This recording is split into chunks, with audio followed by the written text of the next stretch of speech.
एक दिन जरूर आएगा दोस्तों, क्योंकि 2 दिन एक साथ नहीं आ सकते। हाँ।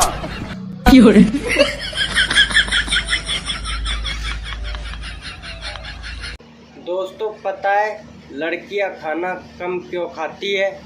क्योंकि उन्हें भाव भी तो खाना होता है।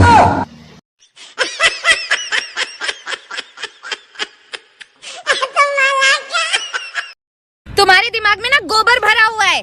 हाँ तो इतनी देर से चाट क्यों रही है? जिन लोगों को मेरी पोस्ट अच्छी नहीं लगती कृपया करके वो फोन फोड़ दे। हम तो ऐसे ही पोस्ट डालेंगे। हाँ।